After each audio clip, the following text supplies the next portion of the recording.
Êxodo 17, verso 15.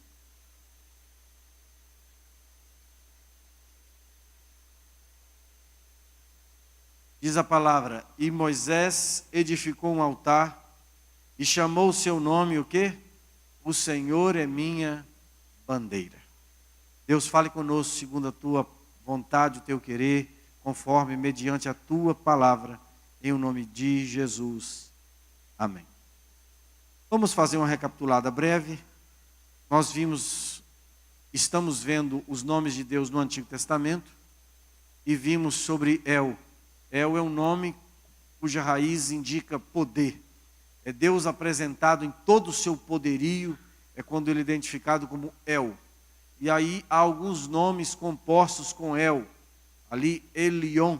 Elion é altíssimo sobre a terra, criador, governador, como alguém que você pudesse chamar assim de meretíssimo, senhorio, que você trataria com certas deferências de pronomes de tratamento, seria o Elion. O El Shaddai é o Deus Todo-Poderoso, El Shaddai, e este nome indica um Deus Todo-Poderoso, mas um Deus generoso, um Deus que abençoa. Então, Abraão, Isaac e Jacó teve um relacionamento especial com El Shaddai. Com Yahvé também, mas pouco mais com El Shaddai. Bem, nós vimos também Adonai. É Deus em relação à terra. Essa palavra significa Senhor, traduzido lá no Novo Testamento por Senhor, que em grego é Kyrios, referente à pessoa de Jesus Cristo. Então, é um nome muito comum na Bíblia que os judeus usaram para substituir o nome de Yahvé. E foi outro nome que nós também estudamos. Elohim, depois de Adonai, grandeza e glória. É a revelação do Deus Criador. Do princípio, Elohim criou o céu e a terra. Então, sempre quando Deus é identificado como Criador, ele é identificado na palavra como Elohim. Elohim é o nome de Deus relativo aos gentios no Antigo Testamento, enquanto Jeová ou Yahvé é o nome de Deus relativo ao seu povo, ao povo de Israel. Há quase 7.000 ocorrências do nome Yahvé. Então nós vimos sobre Yahvé semana passada, gastamos aqui um tempo grande falando sobre ele, que merecidamente, pois esse é o nome pessoal de Deus. Esse nome é um nome que ficou tipo proibido de ser usado, porque o povo de Israel não podia profanar o nome de Deus. Então, com medo de profanar o nome de Deus, eles pararam de usar. Tanto que este nome, Yahvé, é uma ideia que se tem de que seja essas 4 letras, mas não se tem certeza absoluta a respeito disto. Yahvé é o ser de Deus, a pessoa de Deus. Então, os outros nomes referem-se a atitudes de Deus, a atividades de Deus, em que ele foi chamado com um sobrenome, digamos assim, em um determinado momento. Mas o nome de Deus pessoal, a identificação de Deus, se ele tivesse a carteirinha de identidade, lá estaria escrito Jeová ou Yahvé. Vimos alguns textos, quando Josafá, inclusive, clamou a Yahvé para que pudesse ajudá-lo, era o momento em que Deus precisava abençoar na aliança. Depois tem esse texto de 21:33, quando Abraão e Abimeleque faz uma aliança, plantou um bosque em Berseba e invocou lá o nome do Senhor, Deus eterno. Yahvé El Olam, é o que está escrito aí nessa porção. Aí vimos também sobre Yahvé, o texto de Êxodo, nós não vamos repassar de novo, quando Deus faz uma revelação especial dizendo que ele era o eu sou. Esse verbo aí, o Ra, esse verbo é o verbo usado apenas para referir-se a Yahvé, em toda a palavra de Deus. Eu sou. Quem tem a Bíblia atualizada, é uma coisa da atualizada diferente das demais, e que eu aprecio muito, é que lá no Novo Testamento, quando diz que eu sou, referente-se a Jesus, a atualizada trouxe todos em maiúsculos.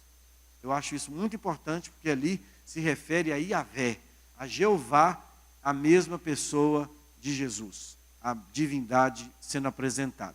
E vimos ainda um pouquinho de Gênesis 6, 2 e 3, quando Deus disse, é muito glorioso isso, eu não canso de repetir, quando Deus disse para Moisés que Abraão, Isaac e Jacó havia ele conhecido como Deus, o Deus generoso, o El Shaddai, o Todo-Poderoso.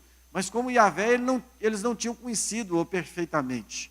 Porém, agora ele se revelava de maneira perfeita a Moisés. Então Moisés sai em nome de Yahvé para retirar o povo do Egito, para transferi-lo, para transportá-los para Canaã. Então tem esse outro texto aí, que é um texto lá do Antigo Testamento e do Novo, levando-nos para o nome de Yahvé. Bem, aí iniciamos nos sobrenomes de Yahvé, que é Jeová Jireh, ou Yahvé Irê, Senhor proverá. Quando Abraão está para sacrificar o seu filho, e o seu filho Isaque, então, é substituído por quem, irmãos? Por um cordeiro. Então, aquela substituição do cordeiro se dá, e aí Deus proveu. O Isaque dizia: pai, aqui está a lenha, aqui está o fogo, mas onde está o cordeiro? Ele dizia assim sempre: o Senhor proverá para si o cordeiro. Yahvé Jireh, ou Yahvé Irê. Tá? Hoje nós vamos entrar no outro sobrenome, que é Yahvá Rafá, ou Yahvá Rof. Eles traduzem isso de maneira muito distinta, e Rafá seria o mais adequado. Eu mesmo vou alterar isso depois aí, quando eu tiver condições para isso, né? Bom, ele é o Senhor que os cura. Então diz o texto que está ali colocado para os irmãos: e chamou Abraão o nome daquele lugar, não é aí, se ouvires atentos a voz do Senhor, Yahvé, teu Deus, Elohim. Então olha, vamos ler: se ouvires atento a voz do Senhor, a voz de Yahvé, o teu Elohim, e fizeres o que é reto diante dos seus olhos, nenhuma das enfermidades porei sobre ti, que pus sobre o Egito. Por que isto? E ele responde: porque eu sou o Senhor, eu sou Yahvé, o Deus que te sara. Yahvé Rafá, ou Yahvé Rof.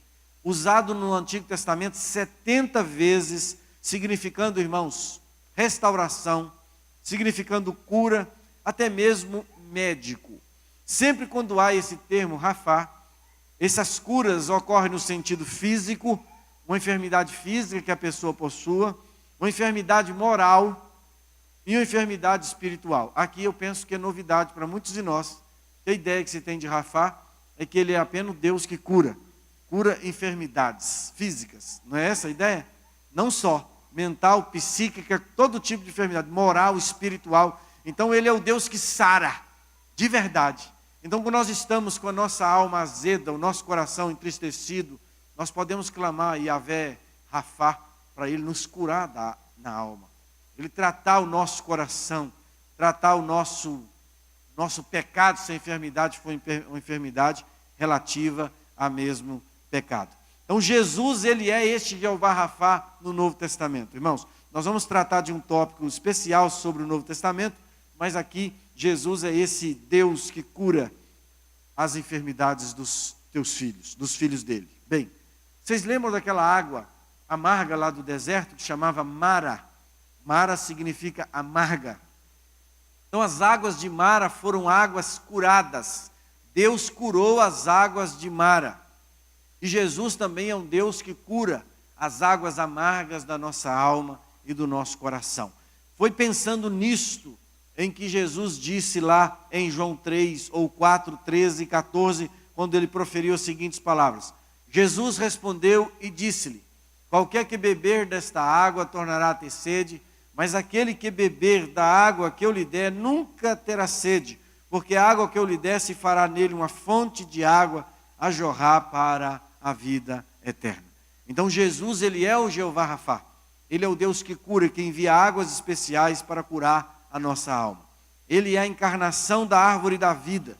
Se você ler lá em Apocalipse 22, versos 1 e 2, você vai ver que Jesus, ele é a árvore da vida. Então quem come dele não morre mais. É por isso que temos que participar da ceia do Senhor. Irmãos, a bênção da ceia do Senhor é materializada. Só recebe a bênção adequada da ceia do Senhor quem come e bebe. Muitas vezes eu vi pastores dizerem assim: até os irmãos que não participam também estão recebendo espiritualmente. Não está nada. Isso é mentira. Não está recebendo. Só recebe quem come e bebe.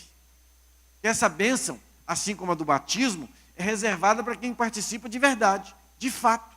Tanto que eu não creio que alguém vá para o céu, por exemplo, Alguém está na igreja há bom tempo e não sentiu o desejo de descer as águas.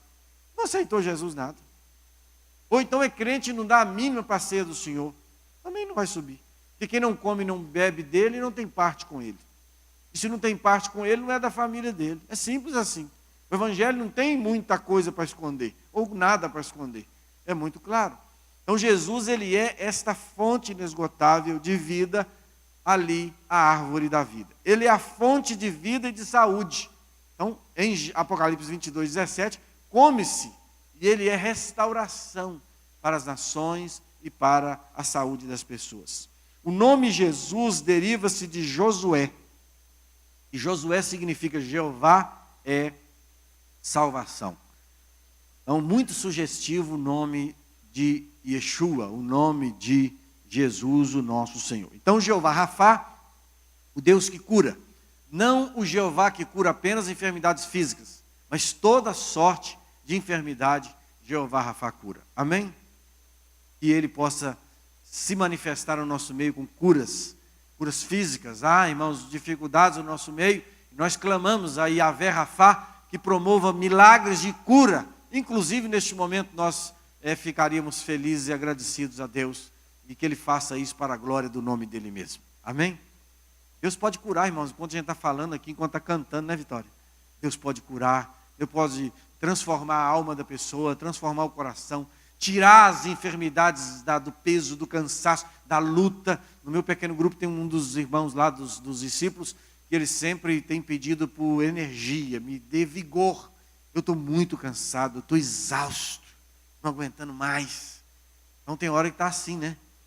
Então Deus é aquele Deus que pode nos curar e reestabelecer o nosso vigor, inclusive a nossa força. Outro título de Yahvé, além de Yahvé ou Jeová Rafá, é Yahvé Nissi. Esses todos são famosos e conhecidos. Jeová Jireh é muito conhecido, Jeová Rafá também, Jeová Nissi também. Eu penso que menos do que os outros dois, mas não tão menos assim. Mas eu tenho uma novidade para os irmãos, assim como eu penso que trouxe uma novidade com relação ao tipo de cura que Rafá produz, não a cura apenas física. Há também uma novidade aqui em Jeová Nissi, ligando à pessoa de Jesus. Então, Jeová Nissi, o Senhor é a minha bandeira, ou o Senhor é bandeira. Moisés edificou um altar e chamou o nome Yahvé Nissi, o Senhor é minha bandeira. Irmãos, essa passagem é muito interessante. Por quê? Israel estava caminhando para Canaã. No deserto, os primos dos israelitas, que eram os amalequitas, filhos de Esaú, eles resolveram atacar Israel por trás, onde haviam os doentes, os velhos, as crianças, os escravos, e eles fizeram a carnificina. E esse episódio aqui dá conta que foi a primeira nação gentílica que levanta o calcanhar contra Israel. Então os amalequitas, e Deus disse que enquanto durasse um amalequita, haveria guerra dele, Jeová, contra os amalequitas. E houve. O certo é, irmãos, que esses amalequitas estão no campo de batalha. Josué, o nome significa Jeová é salvação, está no campo de batalha lutando por Israel, vocês lembram disso? E no monte quem é que está lá? No monte está Moisés. Moisés tinha o que na mão? Um cajado. E Moisés levanta o cajado de quem? De Deus, de Elohim. Então, o cajado com o nome de Deus que representava os gentios. Dá a entender ali que Moisés levanta o cajado, dizendo para Deus, olha, os gentios estão nos atacando. Irmãos, eu li um livro fazendo umas pesquisas sobre isso de maneira específica. Esse livro, ele é datado, irmãos, de 1998. Este livro já dava conta dos grandes inimigos de Israel no campo das nações. Hoje na ONU, acho que de 170 nações e pouco que tem lá, umas 160 e pedrada é contra Israel. Tudo o que tiver na pauta contra Israel, eles votam. Tudo. Agora com o Trump que essas coisas estão começando a ter uma mudança. Mas é tudo contra Israel. Então Israel sempre foi contra o mundo. As perseguições contra os judeus em toda a história da humanidade. A Igreja Católica perseguiu os judeus e os matou aos montões, aos milhares. O Hitler matou 6 milhões só lá naqueles dias, mas muito mais que isso. E outras nações e outras. No Brasil, o Brasil perseguiu os judeus, não deixava que os judeus abarcassem no nosso território, fugindo, passando fome. Navios inteiros, irmãos, aqui na costa brasileira, querendo atracar para poder fugir da guerra, fugir da morte, fugir da fome na Europa. O governo brasileiro de Getúlio Vargas não deixou que eles entrassem no Brasil. Vocês sabiam disso? Uma história muito triste da nossa nação. O governo alegava que, por conta dos alemães que aqui viviam, poderia criar uma guerra interna. Era papo furado. É porque os alemães sempre dominaram os exércitos do Brasil, da Argentina, talvez do Chile, e aí eles tinham uma força e não deixavam. E os judeus entrassem no Brasil. O certo é que eles sempre foram muito perseguidos. E aqui, Amaleque está lutando contra o povo de Israel, e eu vejo aqui Jeová sendo invocado para salvar a nação israelita. E aí, ele é identificado como o Senhor é a minha bandeira. Irmãos, nas batalhas, a bandeira vai em lugar de destaque, tem um estandarte, alguém que carrega a bandeira daquela nação. No caso do nosso país, se houver uma guerra, nós lutaremos por qual ideal no nosso país? Pelo Michel Temer? Pela Dilma? Lula?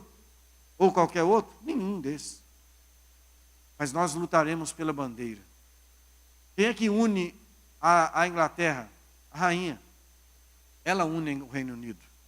E quem é que une o nosso país? A bandeira. É por isso que a bandeira é reverenciada nas continências militares. As outras, inclusive é crime, essas bandeiras que estão colocadas ali, elas estão dispostas de acordo com a legislação. A direita de quem preside não pode estar escondida, tem que estar iluminada. A disposição delas ali, de ordem e progresso, tudo que está ali está de acordo com o que deve ser. A disposição dela no local em que deve estar está ali na posição em terceiro, não pode pegar e colocar ela em outro lugar para ficar mais bonito, não pode, para combinar as cores, não existe isso. A bandeira tem o seu local adequado, porque nós morremos e lutamos pela bandeira. Então, Deus, Ele é a bandeira do seu povo. Então, quando nós estamos em guerra com o nosso inimigo, o estandarte nosso é o quê? Ali tem uma rua aqui, depois desta, tem Adrião Frois, e tem uma rua chamada Cícero Siqueira. Vocês lembram? Lembram? Vocês sabem quem foi Cícero Siqueira? Sabe? Não, né? Cícero Siqueira foi um pastor muito importante de uma igreja presbiteriana no Alto de Jequitibá. Como o Alto de Jequitibá trouxe o evangelho presbiteriano para cá, então nós devemos muito ao Alto de Jequitibá. E muitos dos nomes aqui são dados a ícones presbiterianos. Por exemplo, aquela rua José Manuel da Conceição, ela está escrito padre, mas não é padre, é pastor. Porque o José Manuel da Conceição foi o primeiro pastor ordenado no Brasil. Ele era padre, aceitou o presbiterianismo e converteu-se. Ele é pastor, ele não é padre. Mas aí deixaram lá o nome padre, porque houve uma briga medonha por causa disso. Assim como houve também quando esse bairro foi chamar-se Santa Rita. Os crentes aqui também brigaram e tal. Não resolveu nada, mas brigaram, eles brigaram. Então, aquela rua ali tem o nome de Cícero Siqueira. Ele era um pastor na igreja lá perto de Manhuaçu, uma igreja muito importante, antiga, centenária. E ele morreu na segunda-feira e no domingo à noite na igreja ele cantou o hino que ele gostava de cantar. Um pendão real nos entregou o rei. O que esse hino diz? Que Deus nos entregou a bandeira do evangelho. Sabia disso? E nós saímos na batalha, nós somos aquele, irmãos, soldado que foi escolhido pelo comandante para carregar, sabe o quê? A bandeira do evangelho, o estandarte, o pendão. E não é um pendão qualquer, é o pendão do rei. Que rei é este, como vimos domingo? É o rei dos reis, é o Senhor dos senhores. Quem é este? Ele é Jeová Nissi. O Senhor é a minha bandeira. Amém, irmãos? Amém, irmãos? Ele é sua bandeira? Ou quando o capeta chega na sua casa, você vai procurar qualquer coisa para espantá-lo lá, né? Sendo que o Jeová Nissi, o Deus do estandarte, é o seu Deus. É o seu Senhor, é o guarda fiel da sua casa. E não é numa Bíblia aberta no Salmo 91, não é mandinga, não é nada disso. É o Deus que habita você. que habita o seu coração. Ele é Jeová Nissim, o Deus que é o seu estandarte. Tem um texto aqui apontando Jeová Nissim para a pessoa de Jesus. Vamos ler esse verso. Porque brotará um rebento, Isaías 11, de 1 a 10, eu selecionei as porções aí. Porque brotará um rebento do tronco de Jessé, e das suas raízes um renovo frutificará. E acontecerá naquele dia que as nações perguntarão pela raiz de Jessé. Raiz de Jessé posta o quê, irmãos? Posta por pendão. É isso que está escrito aí. Pendão de quê, irmãos? Dos povos. E o lugar do seu repouso será glorioso. Aqui é o Messias, irmãos. Olha, você pode substituir essa parte aí, ó. E acontecerá naquele dia que as nações perguntarão pela raiz de Jessé. Irmãos, Jesus é de que raiz? De quem? Davi é filho de quem? Jessé. Ele é a raiz de Jessé. A raiz de Davi. Então ele é a raiz de Jessé. Posta por quê? Posta por Nissi dos povos, por bandeira, por pendão dos povos. E o lugar do seu repouso será glorioso. Então o termo Nissi é o mesmo que está em hebraico, em vermelho, com o Jeová Nissi, como está colocado lá em cima. Então, irmãos, Jeová é a nossa bandeira. Bandeira não é entendida, irmãos, como é na modernidade não, tá?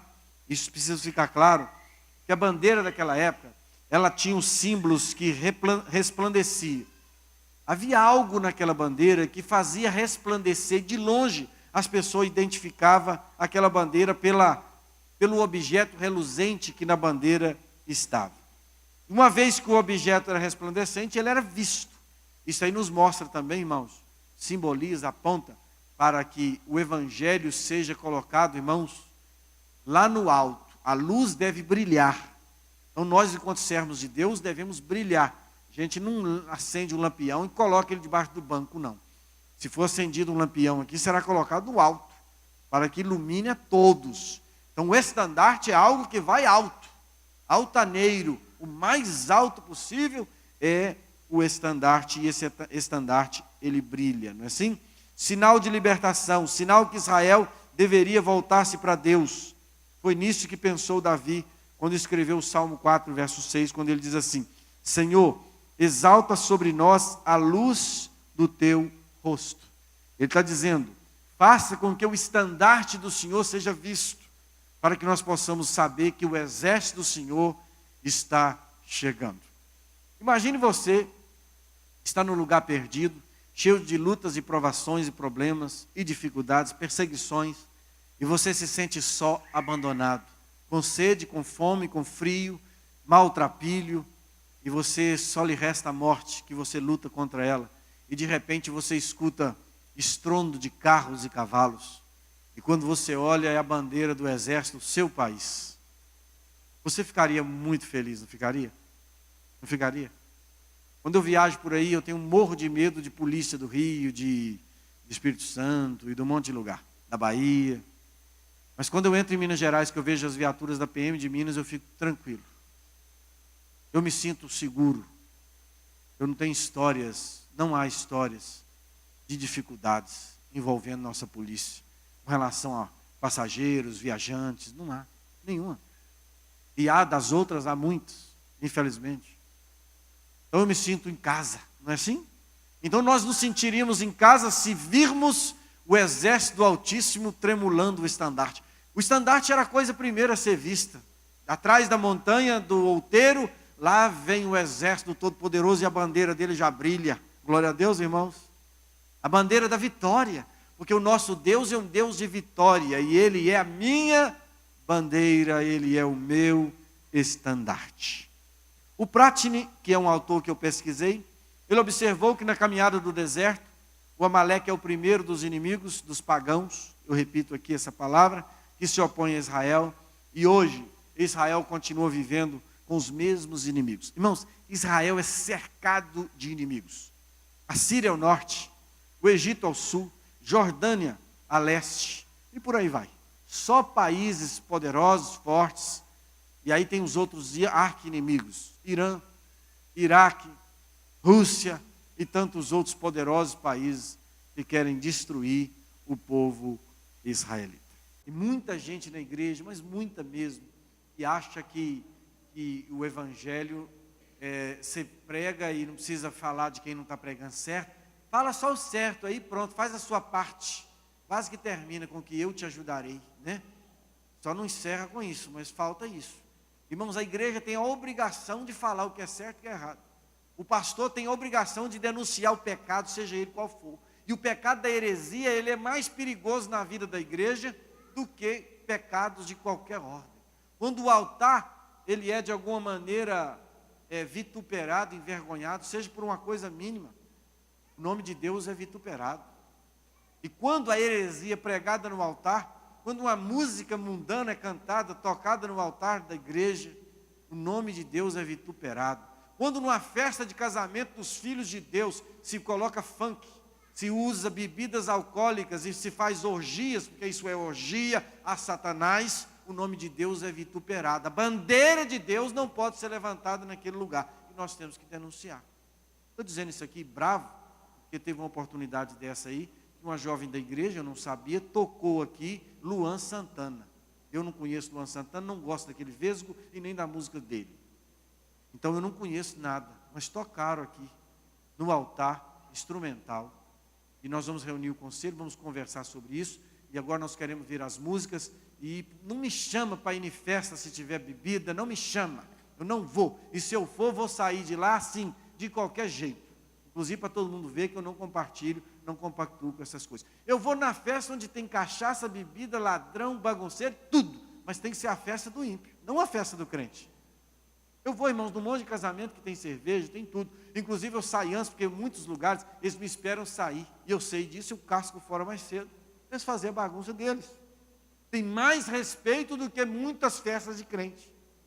O pastor Estevão Hernandes esteve aqui nesse altar pregando aqui há 2 anos. Ele me contou que na igreja dele está tão difícil.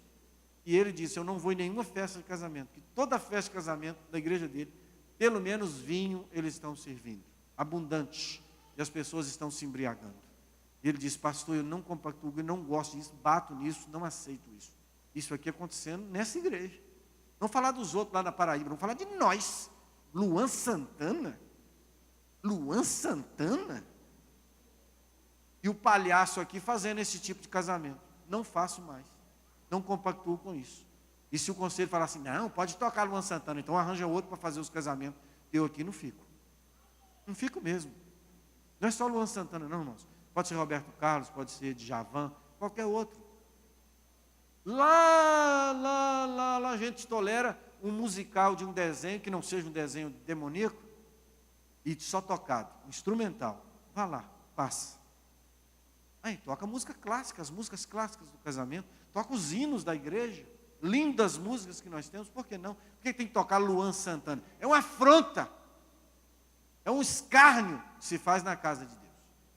E quando isso ocorre, Jeová deixa de ser a nossa bandeira. E nesta noite, Jeová retoma a bandeira dele, porque hoje que eu soube disso, e hoje eu já estou tratando disso. E não vai ficar assim, não. E não pode ficar assim. Irmãos, eu fico irado, eu não fico nervosozinho, não. E bravo, mas furioso, quando faz um negócio desse na igreja. E é só se você deixar um pouquinho, tá, Vitória? Que as coisas bagunçam. É só um pouquinho. Só um pouquinho. Irmãos, Deus é santo, o seu povo é santo, a igreja é santa, nós somos o povo santo de Deus. Amém? Jeová é a bandeira da minha casa. Jeová é a bandeira desta igreja.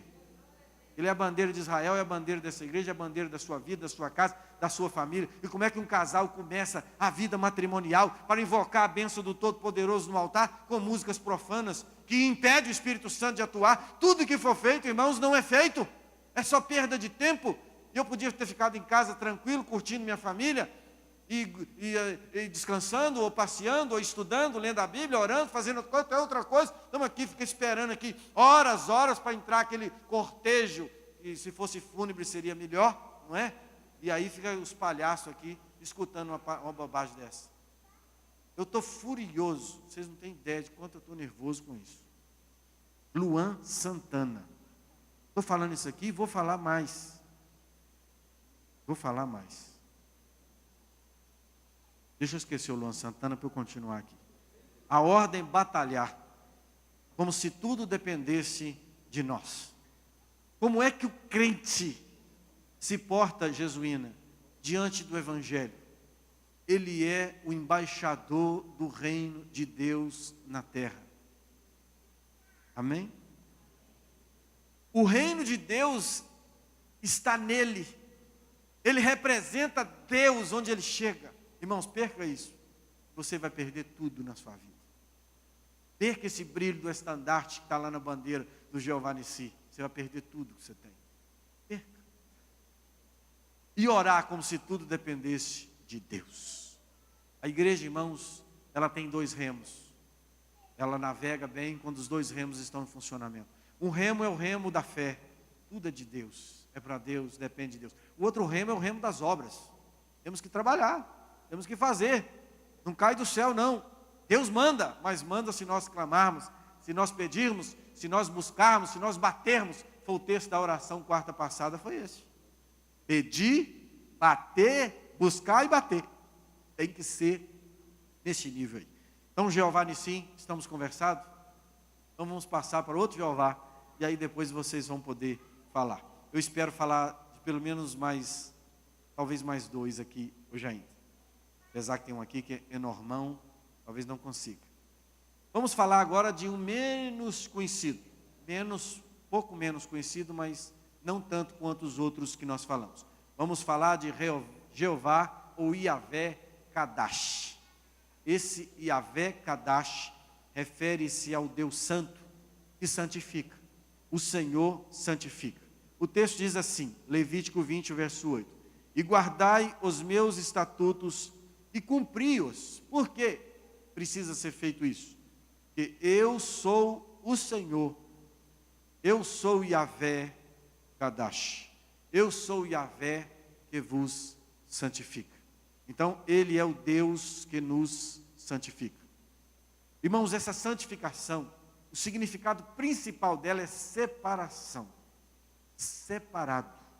Significa mais 4, consagração, dedicação, serviço, pureza, mas o significado principal é separado.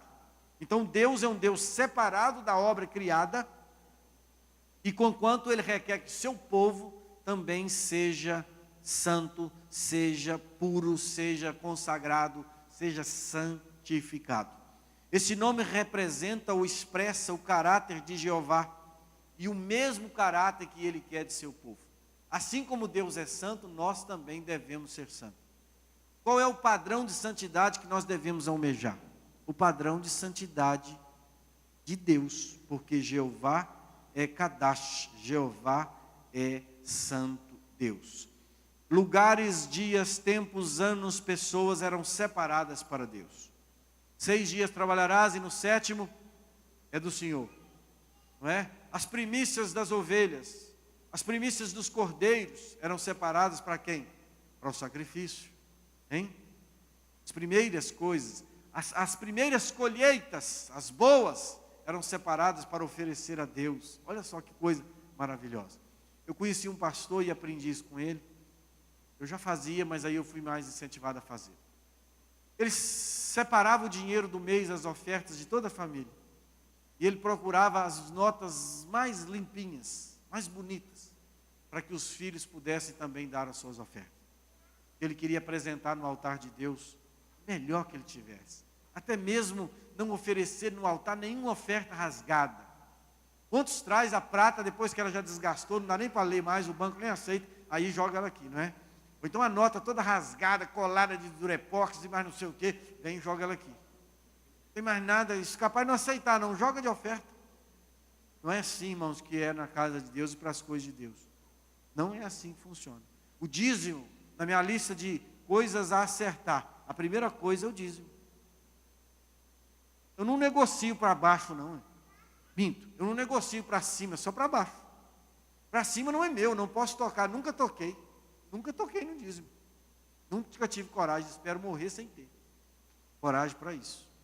Porque a fidelidade a Deus e as coisas visíveis de Deus elas são importantes. Irmãos, por que vocês acham que essas igrejas que mexem com o negócio de dinheiro, pedem dinheiro ao povo e tal, e não sei o que, anda abarrotado? Deus, Ele por misericórdia, abençoa esse povo mesmo. Esse povo que dá, eles dão com até interesse espúrio e tal, e Deus por misericórdia os abençoa. Abençoa mesmo.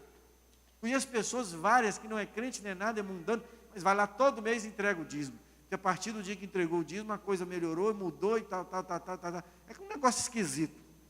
Mas que funciona, funciona.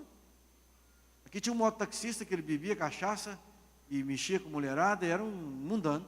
Mas ele trazia o dízimo todo mês, eu não sei para onde anda mais, se mudou e tal. E ele disse assim, depois que eu passei a entregar o dízimo aqui na igreja, a minha vida mudou. A vida financeira.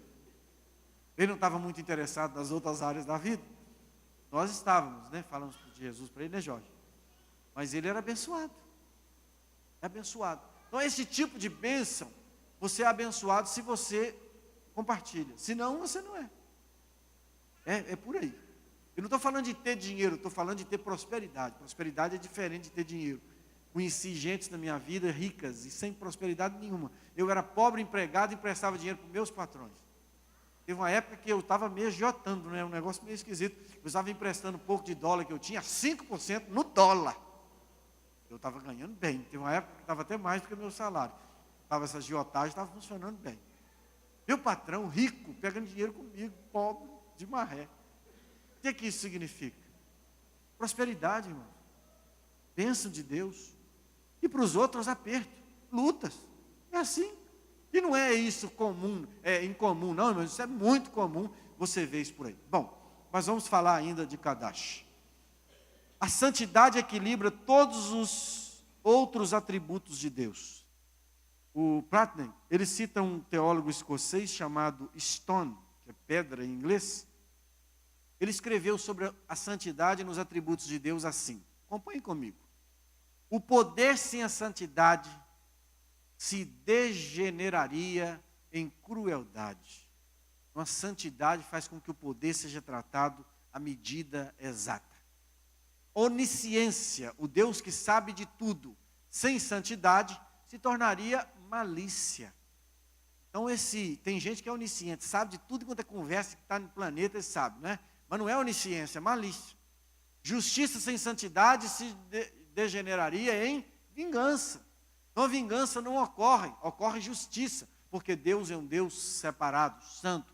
Bondade sem santidade seria afeição apaixonada e destemperada, causando mais dano do que bem. Tem muita gente por aí que pensa que é amoroso, mas o amor não funciona, porque não é um amor santo, é paixão. Tem pai, por exemplo, que fica com dó de dar uma injeção no menino, para sarar o menino, porque o menino vai chorar, coitadinho, né?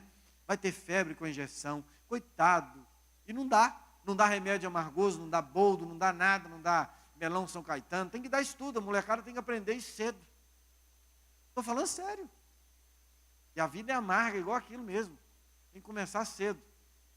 E aí, eles dizem que amam os filhos. Não ama, não. Quem ama, dá. Remédio amargo, se for preciso, porque quer ver a cura. Ver o resultado santo. Está entendendo, irmãos? Então, a santidade de Deus regula em Deus todos os seus atributos. Irmãos, isso é glorioso. A santidade não implica imposição ou relacionamento com Deus. Mas mais que isto, santidade que Deus está dizendo aqui, irmãos, é participação na natureza de Deus. Irmãos, você tem um convívio bacana com seu vizinho, sua mãe, seu pai, seu irmão? Tem, não tem? Por que você tem? É simples. Ele fala, ele pensa, ele comunica com você no mesmo nível. Não é assim? Inclusive, nós crentes temos amizades mais com os crentes. Por quê? O nível é o mesmo, não é? De santidade, de pureza, de respeito, de responsabilidade, etc, etc, etc. Agora, você não tem amizade com o cachorro, não. Você até gosta dele e tal, mas você não conta suas histórias para ele. Se contar, aí já é problema psiquiátrico, né? Mas você não deve contar, não conta suas histórias para o cachorro. Você não pede conselho para o cachorro, mas você pede para o seu irmão em Cristo, para o seu pai, para a sua mãe, porque vocês estão no mesmo nível. Então, Deus quer, irmãos, uma comunicação conosco melhor. Então, o que ele faz, irmã Elza? Ele nos chama a ser um com Ele, a participar com Ele. Então, João, o Senhor Jesus diz assim, a glória que o Senhor me deu, eu dei para eles. para que eles sejam um, como eu e tu somos um. Então Deus em Cristo, toda virtude e dom perfeito do Pai das luzes é direcionada para nós, em Cristo. Porque em Cristo, irmãos, além de habitar todo o poder da divindade, da plenitude da divindade, nele estão escondidos os tesouros para poder nos entregar, para poder nos dar. E o tesouro da santidade é o primeiro, sem a qual o quê? Ninguém verá Deus. Irmãos, não tem essa bobagem de chegar no céu sem ser santo, não. Claro que não é a santidade humana, essa hipocrisia, não é isso que eu estou falando. Estou falando de santidade mesmo. Quem subirá ao monte do Senhor, hein? Quem vai? Aquele que tem o quê? Mãos puras, coração puro, que não entrega a alma à vaidade, nem jura enganosamente, nem fala e depois não garante o que fala. Irmãos, uma das coisas mais lindas do judaísmo é a cidadania. A cidadania, o respeito em sociedade, em família, em vida. Nós achamos que ser crente é um negócio só para dentro de quatro paredes. Crente para nós, para muitos crentes, não para nós, graças a Deus, mas eu posso dizer isso com alegria no coração hoje, mas muitos têm que, a parte abençoada da igreja, frutífera da igreja, é sentir coisa, é pular, também isso é bom, é gostoso e tal, mas isso não é o cristianismo. O cristianismo é vida transformada. Aquele que matava não mata mais, quem rouba não rouba mais, não é assim? Porque nova criatura é, as coisas velhas passaram e eis que tudo se fez novidade, se fez novo, é a vida que é importante. Então, Yahvé Kadesh, o Jeová que é santo. Então, por isso, ele nos convida a participar da natureza dele. E eu quero convidar os irmãos a ler esse versículo que aí está. Leiam, por favor.